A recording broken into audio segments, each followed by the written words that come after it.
నిజంగా కలంకారీ బట్టల డిజైనింగ్ ఇంత కష్టమని నాకు అక్కడికి వెళ్ళి చూసేంత వరకు తెలీదు. అప్పుడే ఫిక్స్ అయిపోయా, ఇంకా నేను ఏ బట్టలు అంటే హ్యాండ్మేడ్ ఏ బట్టలు తీసుకున్నా కూడా దాన్ని బేరం చేయకూడదు అని. ఎందుకంటే ప్రతి మనిషి కష్టము, వాళ్ళు కష్టపడితే కానీ మనకు ఒక మంచి డ్రెస్ డిజైన్ అయ్యి రాదు.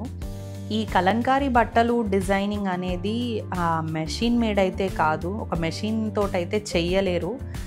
మనిషి స్వయంగా వాళ్ళ చేతులతోటి డిజైన్ చేస్తేనే ఇలాంటి డిజైన్స్ వస్తున్నాయన్నమాట. అందుకని దాని పేరు కలంకారీ అని చెప్పి పెట్టారు. సో మరి నేను ఎక్కడికి వెళ్ళాను, ఈ కలంకారీ బట్టల డిజైనింగ్ అంతా ఎక్కడ జరుగుతుంది, అసలు ఎలా చేస్తారు డిజైనింగ్, ఇవన్నీ తెలుసుకోవాలంటే ఈ వీడియో చివరి వరకు చూడండి. ఈలోపు మీరు ఏం చేస్తారు, సబ్స్క్రైబ్ చేసేయండి నా ఛానల్ని.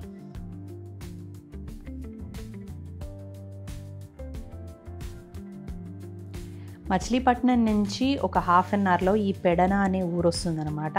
అయితే ఈ పెడన అనే ఊరిలో ప్రతి ఒక్కళ్ళు చేసే వృత్తి ఇదే అన్నమాట, కలంకారీ బట్టలు డిజైన్ చేయడము. అంటే దీనికి ప్రత్యేకంగా పెద్ద పెద్ద మెషిన్లు, పెద్ద పెద్ద ప్లేసెస్, ఆక్యుపెన్సీ ఇవి ఏమి ఉండవు. జస్ట్ మినిమం స్పేస్ ఉంటే చాలన్నమాట ఈ బట్టలు మనకు డిజైన్ చేయడానికి. ఎవరి ఇళ్లల్లో వాళ్ళు చేసుకోవచ్చు, అంటే ఇంటి పైన వెళ్ళి ఇట్లా ఆరబెట్టవచ్చు. అట్లా మనకు చాలా తక్కువ స్పేస్లోనే మనం ఈ కలంకారీ బట్టల డిజైనింగ్ అయితే చేయొచ్చు అన్నమాట. ఇంతకుముందు వీడియోలో నేను మీకు చెప్పాను, మేము సముద్ర స్నానం కోసం అని చెప్పి మచిలీపట్నం వెళ్ళామని. మచిలీపట్నానికి కొంచెం దూరంలోనే ఈ పెడన ఉంటుంది కదా, సరే కలంకారీ బట్టలు అక్కడ దొరుకుతాయి కదా, షాపింగ్ చేసి వద్దాము అని చెప్పి పెడన ఊర్లోకి ఎంటర్ అవ్వగానే ఎక్కడ చూసినా ఈ కలంకారీ బట్టల షాప్లే అన్నమాట. కాకపోతే మా ఆశ ఏంటి అంటే ఇట్లా వాళ్ళు ఎట్లా డిజైన్ చేస్తారు, వాళ్ళ గోడౌన్స్ ఎలా ఉంటాయి చూడాలి అని చెప్పి వెతుక్కుంటూ ఇగో ఈయన గోడౌన్కి వచ్చామన్నమాట. ఈయన మాకు అక్కడే పరిచయం అయ్యారు. సో మీకు అన్నీ చూపిస్తాను రండి అని చెప్పి వాళ్ళ గోడౌన్లోకి వెళ్ళి పనులు ఎట్లా జరుగుతున్నాయి ఏంటి అనేది స్వయంగా చూసిన తర్వాత నిజంగా ఇంత కష్టపడితే కానీ ఒక చిన్న చున్నీయో లేకపోతే ఒక చిన్న టాపో ఒక చీరో అవుతుందా అని చెప్పి మాకు అక్కడికి వెళ్ళిన తర్వాతే తెలిసిందనమాట. అంటే గ్రౌండ్ లెవెల్లో దిగితే కానీ ఎంత కష్టం అనేది నిజంగా ఎవరికీ తెలియదు కదా. వాళ్ళ కష్టానికి నిజంగా హ్యాట్స్ ఆఫ్ చెప్పాలి.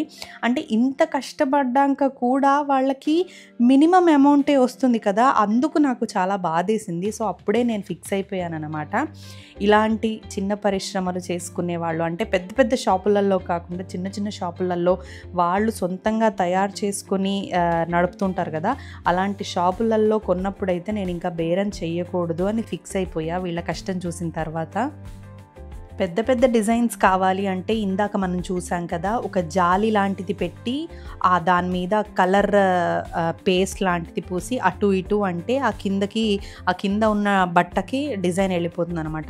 ఇది ఇప్పుడు నాకు చేయాలి అనిపించింది అది చూడంగానే. ఇప్పుడు నేను చేసేది ఏంటంటే మనకు ప్యాచెస్ వర్క్ లాగా వస్తుంటుంది కదా, అదన్నమాట ఇది. సో ఒక ఆయిల్ దాంట్లో ముంచి ఇలా ఎగ్జాక్ట్గా డిజైన్ చూసుకొని ఇట్లా దాని మీద పెట్టి అలా ప్రెస్ చేస్తూ ఉండాలన్నమాట. అలా చేసి ఆవిడ చేతులకైతే బొబ్బలు కట్టాయి. నాకు అది చూడంగానే నిజంగా చాలా బాధేసింది. అసలు ఎంత కష్టపడుతున్నారో ఒక డ్రెస్ చేయడానికి అని చెప్పి అనిపించింది అనమాట. రోజు పొద్దున్న 9ంటికి వస్తే 6 వరకు ఇదే పని చేస్తారంట. అయితే నేను అడిగాను, మీకు ఎంత మిగులుతుందమ్మా అంటే జస్ట్ వాళ్ళకి మిగిలేది 200 నుంచి 300 అంట. అందుకనే ఇంకా నేను అలా ఫిక్స్ అయిపోయాను అన్నమాట. ఇంకా ఇలాంటి వాళ్ళ దగ్గర ఏదైనా తీసుకున్నప్పుడు బేరం చెయ్యకూడదు అని చెప్పి ఇంకా వాళ్ళ దగ్గరే ఒక 2 చీరలు, 2 డ్రెస్ మెటీరియల్స్, ఇంకో 2 చున్నీలు నేను తీసుకున్నాను అన్నమాట. డిజైన్స్ అయితే చాలా బాగున్నాయి.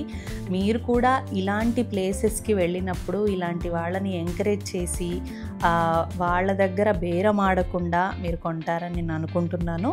అండ్ అలాగే మీకు ఈ వీడియో నచ్చితే లైక్, షేర్ అండ్ సబ్స్క్రైబ్ చేయండి. బాయ్.